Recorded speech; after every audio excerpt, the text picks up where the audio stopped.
Good morning. Welcome to a special edition of The Mandatory. Of course, we always do these early morning ones for none other than Naoya Inoue, the monster, who obviously deserves it. We are going to get into everything. This is an interactive show, so make sure to drop your comments as well. Also, before we get going, make sure to hit that like and subscribe button, and also follow us on our social media channels. We're at The Mandatory TKO. Naoya Inoue does it again. He gets the knockout in the sixth round. He got dropped for the first time in his career in the first round. Louis Nery, though, I thought, despite the fact of being dropped in this fight more than once and getting knocked out in the sixth round, I thought he fought pretty well. But Bryan, your thoughts? Let's start off with what I think some people didn't maybe expect. The ones that were, I guess sleeping on Louis Nery. He dropped Naoya Inoue in the first round. For some people, it's pretty stunning. At first, I was like, whoa, because I didn't expect that. But most importantly, we saw Inoue rebound from that. Like, that's a true champ, right? But your thoughts on what we just saw in this fight?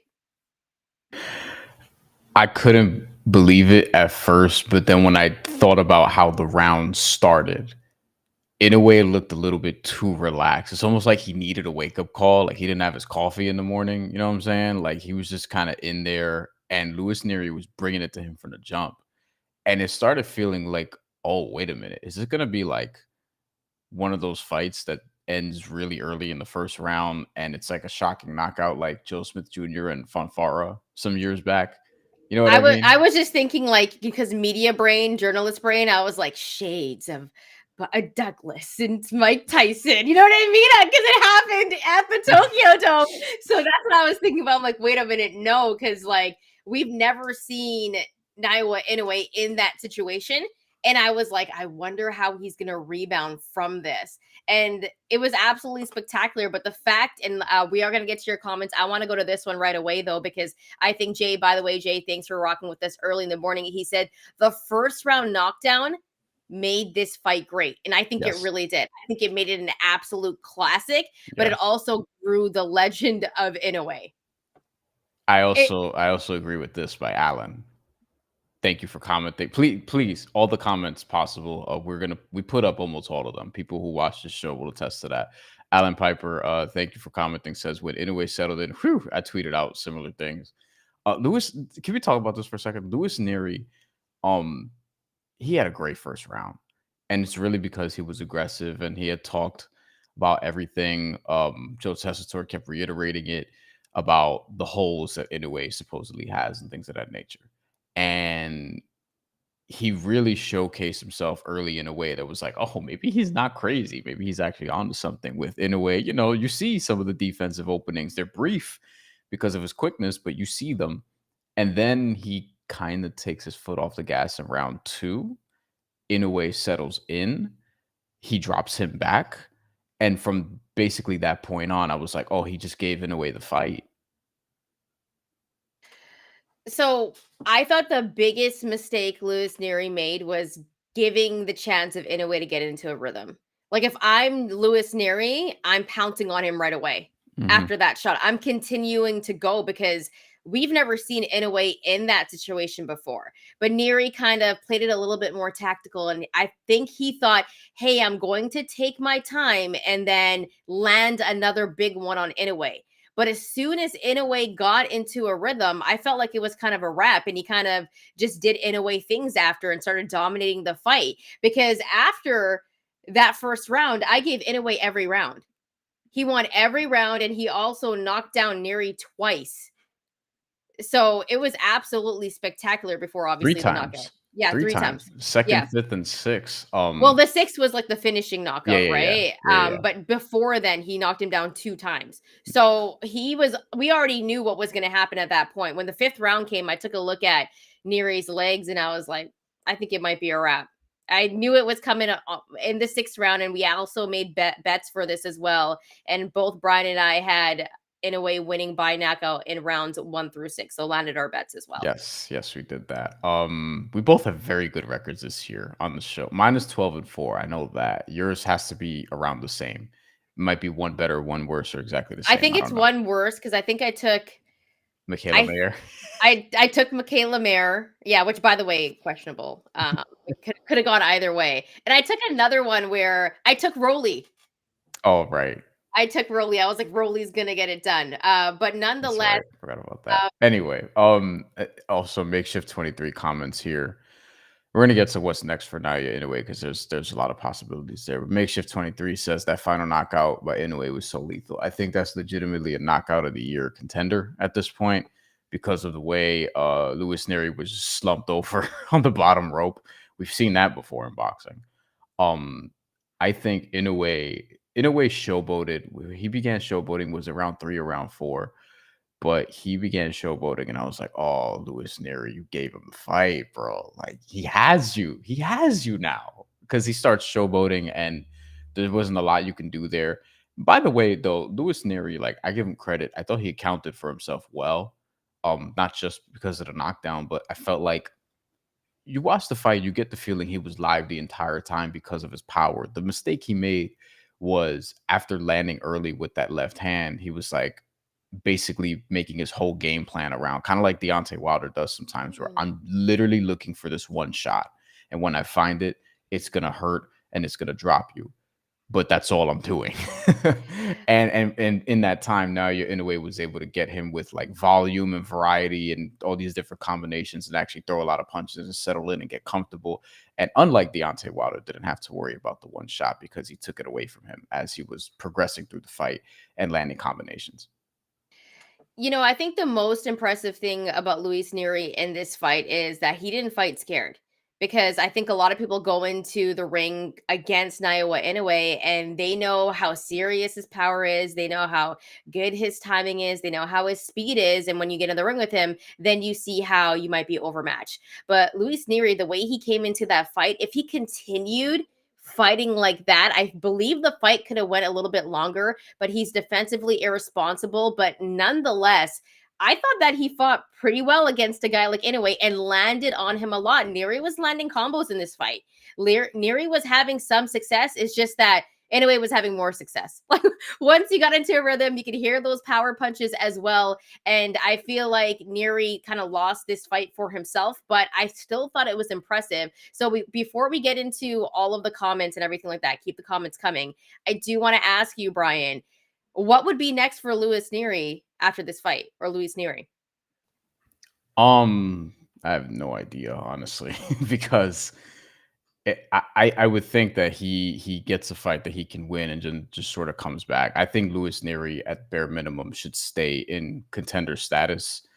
If Naoya Inoue dominates the weight class enough to where he runs out of opponents, he has not because there's somebody that was in the ring with him after the fight, which we're gonna get to in a second. But if it gets to that point, like he's one of these dudes you could circle back to and be like, "Hey, rematch," and you could sell it to people. Be like, "Oh, could Luis Nery actually finish him this time?" or whatever the case may be. Because I feel like if you knock somebody down, a champion of that status, like Naoya Inoue's never been dropped. We actually have never seen him in this much trouble as we did. Like we've seen him go to decision rarely, but and only once fairly recently. But we've seen that happen. We've never seen him get dropped before. And the way he got dropped, it was like you're watching the recovery in real time where you could see it on his face. Like, yeah, he's pretty worried about the punches coming toward him. You know what I liked about him getting knocked down? Usually, when people get knocked down for the first time, you can see on their face, like just the scramble. Like we saw it with Devin Haney. Obviously, there was some drama with that, but we saw it. We saw it with Devin Haney, right? Like you could just see that he was shocked, and in a way, it was a little bit different. Like he was actually calm, cool, and collected, and he was taking his time. Like he didn't pop up right away, right? He stayed down there for a little bit. Like they were doing the count. And so I feel like he kind of handled that pretty well. I feel like Luis Nery, I think he fought pretty well, not well enough to get a rematch, but he was kind of poised to be like this villain, right? Because of his history heading into this fight. But there's still some really good matchups I feel like he can get into. And that some fights that he could possibly be successful in. When you take a look at this weight class, Bryan, some really good names, but I think they're maybe better names for Inoue on this list. But he could fight a guy, is he gonna possibly fight a guy like Stephen Fulton? You know, it's funny. That's the name I thought of. Cool Boy Steph. Because that would be a great fight. And I think Cool Boy would need a fight like that. Yeah, and that's a fight, honestly, because of their prior experience in Japan. You could put that as the co-feature on Naoya Inoue's next fight, which I mean, I hope it's at the Tokyo Dome again because that looked amazing on TV. With like 40 whatever thousand people that were there. 50,000, 50,000. 50,000. Jesus Christmas. I definitely like Japan might be on my list of places to go potentially visit one day. Let's actually get to a couple other comments before we talk about what's next for Inoue. Just because we know what's next for Inoue now, it appears. He does have a mandatory challenger, but we'll get to that in a second. Let's see what we have here. Alan Piper agrees with Nery being just a one-punch guy and also says, and we have other comments here we're going to get to, exchanging with Inoue produces bad results for the opponent. He tried. Luis Porto. I know Luis Porto. I wonder if this is the same one. Who got the worst ass beating this past week? Munguia, Nery, or Dre? Brian, you want to see a dead body? Sure. It would be Drake. You want to see a dead body, Brian? No, I'm just joking. I think It's Drake not got the biggest Munguia. ad. It's It's not not. Munguia. It's not Munguia. It's not Nery. It would have to be Drake. I hate to say it, but it's true. Nery got the worst knockout. He scored it. Nah, I don't know actually, because the other one might get his house raided. We'll see. Ryan Hong. This made me laugh, Ryan, when I saw it. So I'll let you read this one out. Nery's first knockdown had Inoue do this move very similar to the stripper that gave me a lap dance. Should have me die. I want to know what city you're in, Ryan, because then I can know what type of club that you went to. I want to know what city you're in. So drop that. Yeah, keep the comments coming, you guys. Let's go to Makeshift 23 here. He said, or she said, the impressive thing is that all of Inoue's knockouts were never to the body. You know what? It's really interesting. I always I say this, but I feel like sometimes it's like muscle memory for a lot of these boxers. So if they get knocked out once to the body, I would think you'd want to go to the body again. But that is really impressive that Inoue didn't finish him off that way. So, I feel like he went to the body to go back to the head. Like it's not something he fully committed to. It's like he's like, I'm gonna throw this left hook and then I'm gonna hit you with a straight right hand over the top. He was really like at the end of the 5th round, it was so funny. At the end of the 5th round, after he dropped Luis Nery and he looked like he was trying to finish him, obviously before time ran out, he was just spamming straight right hands. Like he just kept throwing his right hand over and over and over. And Luis Nery was actually getting caught with a few of them. And I was laughing by the end of the round because I'm like, yo, this is what you would do if you're playing Fight Night and you're using Luis Nery, you're using a Naoya Inoue after dropping somebody with a right hand. You're just gonna spam right hands to the end of the round, hoping that you could get another knockdown. I just thought it was mad funny. Yeah, no, Inoue was pretty much using his face as a punching bag at that point, landing whatever he wanted. So let's get to, the biggest question after this one, Brian, and we kind of know where it might go. But what is next for Naoya Inoue after knocking out Luis Nery in the 6th round? Sam Goodman, apparently, because Sam Goodman, as Luis Porto also mentioned in the comments, Sam Goodman is the IBF challenger, mandatory challenger, and was brought into the ring after. And Sam Goodman is one of the guys that we talked about. Like, is he going to get the next shot? Is it going to be him or is it going to be MJ? And honestly, I think this is probably the better route to go because, well, one, boxing in Australia is having a moment. So there's that. Even though Jason Maloney did lose his title today, that was a very entertaining fight. And he that 12th round got dangerous, got real dangerous. Like Jason Maloney almost pulled off some crazy ass one of the craziest wins of the year. But Sam Goodman is undefeated, is one of the best guys in this weight class, and he's got some nice wins on his resume. So yeah, I think in a way Sam Goodman is the next fight that we should expect to see, and I think that'll be sometime this fall, if I had to guess. Yeah, I think obviously Sam Goodman is a really good choice for someone like Inoue, and that's what we're probably going to get. And if Inoue can get it done against Sam Goodman, I mean, his legend just grows. But I think there's 2 more guys that we could possibly put on this list. We know that we always wanted to see him and Akhmadaliev. We knew that was a fight that we really wanted to see. MJ didn't hold his end of the He bargain lost it up. to Palos. Yeah. So that fight never happened. And then Casemiro, there's some real beef there. Those are storylines where I feel like people would want to see Inoue fight Casemiro. That's a fight that we've been wanting for an extremely long time. So before Inoue decides to move up a weight class, I think there's 3 names in this division that he can definitely take care of. And listen, I don't know if Cool Boy Steph is ever going to get a rematch. I don't think Nery is going to get a rematch. So I think once he gets done with this division, he moves up. And I think there are other guys that he could beat in that division too. And I wouldn't be surprised if he took over that division, Bryan. Me neither, but watching him deal with Louis Nery's power, I was kind of like, don't know if I'd want to rush the featherweight yet, just in case. You don't think he could take Brandon Figueroa's power, who won this past weekend? He also knocked out Louis Nery in the past, coincidentally, in round 7 of their fight. That's his one knockout loss was against Before, Brandon Figueroa. Yeah. yeah, before this one. And, you also have like Venado Lopez at featherweight, who is also, he has power. He doesn't have the knockout ratio that his power would sort of reflect, you would think, but because he's like 30-2 with like 17 knockouts, but he has power and he definitely has volume. So like, I wonder how Inoue would deal with these challenges. I still think he's better than all these dudes because I told you featherweight is not like a daunting weight class. I feel Yeah. like if you're Naoya Inoue and as good as him, but there's guys with power that have titles and are contenders in that weight class, so Or it's dangerous. or even if you're fighting guys with a name like Ray Vargas would be a tough fight. That would be a tricky fight. Yeah, Right? Because he's going to come forward. And then you look at the size difference as well. Another guy that I feel like we were talking about a lot is Robeisy Ramirez. And he ended up taking an L and we stopped talking about him. But that's an interesting name. Right? That's pretty much what happened. Like, let's be serious here. But yeah, some very interesting names. Bruce Carrington coming up in that weight class as well. Let's not jump too ahead Raymond because Ford is also a champion there. That tactically, Inoue versus Ray Ford would be a beautiful fight to watch.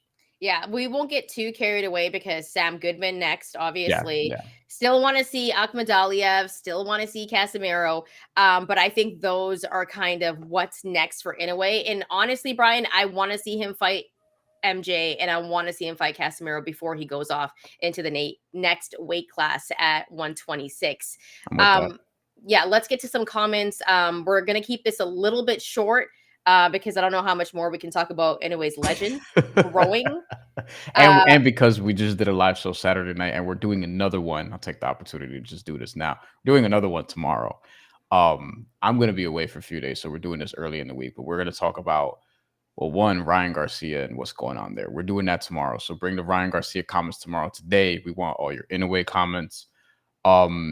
We're also going to be talking about Vasily Lomachenko and George Kambosos, which is a fight that I think a lot of people are annoyed at because Kambosos, maybe shouldn't have beaten Maxi Hughes, but he did get the decision last year. So this is the title fight. I forgot about that fight. I forgot about that fight because that fight was so bad. You know what I mean? George Kambosos, like he's gotten, this is like his 4th big payday, I think. I Because think 2 Haney fights, Teofimo Lopez, and this one, like he's one of these dudes. Like, no disrespect, I don't mean to compare him to Tobias Harris, but like, oh my god, how Tobias Harris, like, you're gonna look at his career at the basketball player for people who don't follow basketball. You're gonna look at the end of his career and be like, he made how much money? Like, that's gonna be how we look at George Kambosos. But no, not even though, because Tobias Harris could have been like a number 2 or number 1 guy on a team. Like when he was with the Clippers, he was balling, right? That's why Philly went to go get him. And then he became like the 4th, 5th option, didn't have any points in that final game. This is not a basketball podcast where Bryan and I we do can this do often. One. We can do one. Y'all should hear the shows we be doing when we finish here. We be talking about hip hop. I be getting Chantelle's football thoughts. You know what I mean? Did one last night about comedy. It was like the best stand-up comedians, but nonetheless, like Tobias Harris, he should be a number 2, number 3 option somewhere, but he's not. And he had success and he was that dude, right? He played for the Tennessee Volunteers in college too, if I'm not mistaken. Like he's from Long Island. I played against his brother in high school. He was that dude. And I just like, when he went to Philly, his role kept on changing. Steady guy, and that just kind of changed. I feel like for Cambosos, we didn't expect him to beat Teofimo Lopez. Teo came into that fight not prepared, really. And then we're talking about the legend of George Cambosos. I mean, shout out to him because like he's doing its thing for Australia, but lost to Devin Haney twice. I feel like he could just ride off into the sunset after this. I think that fight, when we'll get to it tomorrow, is more for Loma. Yeah, me too. Underrated thing about today also, and we're gonna get to comments to end the show here. Um, all the bantamweights champions, all the bantamweight champions now are from Japan. Because for people who weren't paying attention maybe or missed it, and I don't blame you because of the time difference in Saturday, Manny Rodriguez, fellow Puerto Rican, and you know I hold this skill in high regard. He lost his title, fair and square, unanimous decision. Said fair and square. I never say fair and square. Unanimous decision, and he lost his title. And then today, Jason Maloney lost his title. So the entire bantamweight division underneath Naoya Inoue runs through Japan as the super bantamweight division because Naoya Inoue has all the titles. This is just remarkable. But I think if you look at the bantamweight division, Nakatani, Junto Nakatani, like he's the clear best one out of everybody. Like that dude is dangerous. There's a world where in the future we get a Japan super fight where it's like Naoya Inoue versus Junto Nakatani, and that would be a lot of fun to watch if we were to get that. Let's see what we have here in the comments section. Before we do that, wait Yes. till my boy Bam Rodriguez moves up in weight class, and we'll see if Nakatani's still that dude. Okay, that's all I'm saying. But yeah, let's get to some more comments. There's a lot of fun fights you could make in the sub 126 weight class. Sis. Should have finished that sentence properly. All right, it's morning here still, like very early. Don't even complain. It's not even 6 a.m. here. You don't get a chance to complain. It's like 9 a.m. here. Right. Luis Forza says Inoue versus Figueroa at 126 would be amazing. Technique versus pressure. Yes. I still think Inoue has.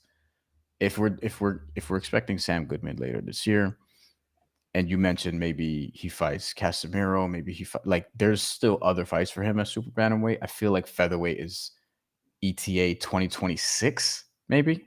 Yeah, or late 2025. Yeah. I could see that definitely happening late 2025 because there's only so many names. I think there's 3 names right now in the 122-pound division that he can fight: Sam Goodman, Casemiro, and we want to see him fight MJ, hopefully.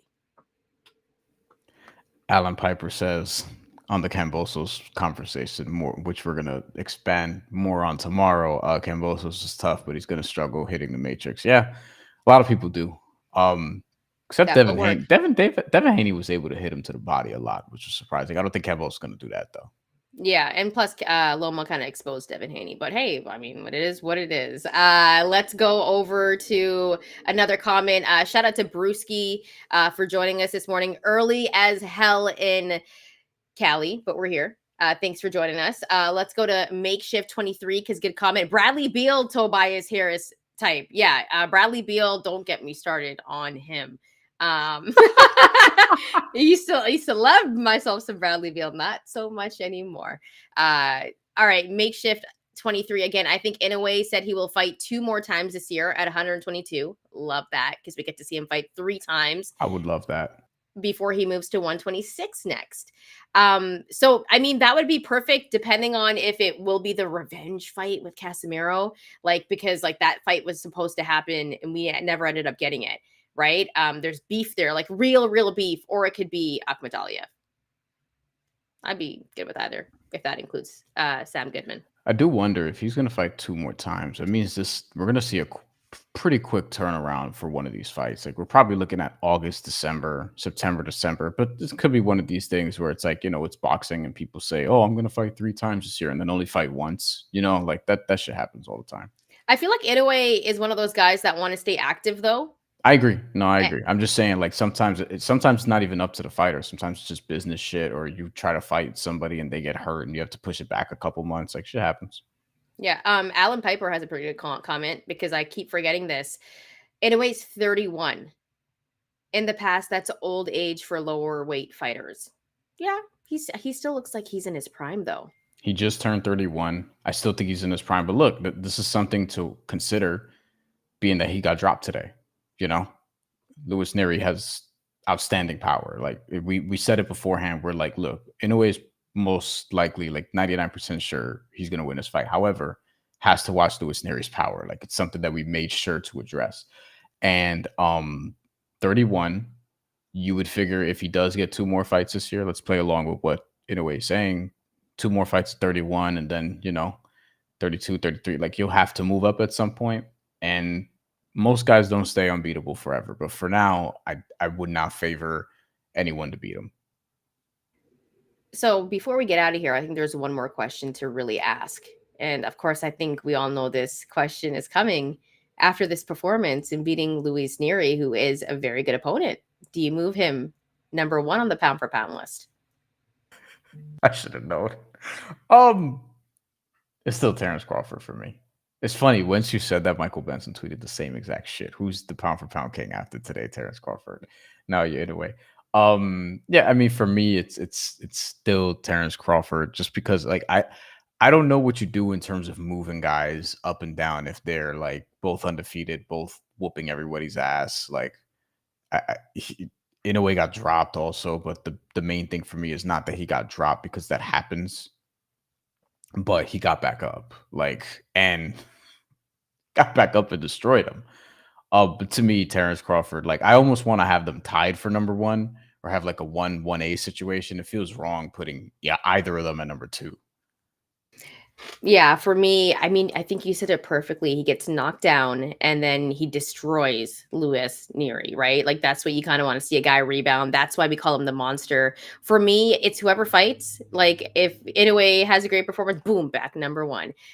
Bud goes number two. Then Bud's gonna fight, boom, he'll be back number one. You know what I mean? So I just switch it because it's so hard. I do believe it's like a 1A, 1B conversation. But Naoya Inoue continues to impress. He continues to have these performances. And despite the fact that he probably never has to leave his home country because he makes so much bread there, I would love to see him back here in North America, fighting in Vegas, fighting in New York, fighting in LA, because of course he would do well there as well. And hopefully he comes back. We see a card with him on it here, but he never has to leave Japan, which is great for him. But just a spectacular performance. And every time he has a knockout, I'm more and more impressed. And the way that he beat Nery, being dropped in that first round, coming back, knocking him down 2 times prior to knocking him out in the 6th round, just a phenomenal performance. And listen, if you have him number one on your pound for pound, I'm not going to be mad at you. I do right now. He's undisputed twice. Like he's undisputed twice. I like the guys I really respect and the guys I hold in high regard. Like I like seeing them struggle and seeing how they get through it. Like you don't want to see guys just cruise to dominance all the time. Like even Floyd Mayweather has struggles. You know what I mean? In some of his big time fights. You mention this all the time, and I like reiterating this point all the time because it's a great point. All of our favorite fighters have losses. I probably said it on this show more than you have at this point, but it's true. Like all of our favorite fighters have losses. The reason why so many guys don't anymore is because they're not fucking fighting each other. But I think in the case of Terrence Crawford and Naoya Inoue, they're really that good, and we just haven't gotten to that point of their careers yet where somebody is able to beat them. Yeah, I definitely agree with you. And you know what? We'll see if Inoue gets challenged with his next fight, Sam Goodwin, which is possibly what we're going to get. But nonetheless, here at the Mandatory, we want to thank you all for joining us today this early morning. We know it's hella early on the West Coast, even on the East Coast, still kind of. But nonetheless, thanks so much. If you like the content, hit that like and subscribe button. Also follow us on our social media channels. We're at the Mandatory TKO. Thanks so much. We hope you enjoyed the fight. If you're watching this after, leave your comments. We will read them and get to them. I know we got to sift through a few comments, but we will get to your comments. And remember, tomorrow we will be breaking down everything George Kambosos Jr. and Vasily Lomachenko. We also will be diving into Ryan Garcia testing positive for PED. So make sure to join us tomorrow at 9 a.m. here on the West Coast and 12 o'clock on the East Coast. Bryan, any final words before we get up and out of here? And tomorrow will be noon Eastern, 9 a.m. Pacific. And we'll see you there. Go Knicks.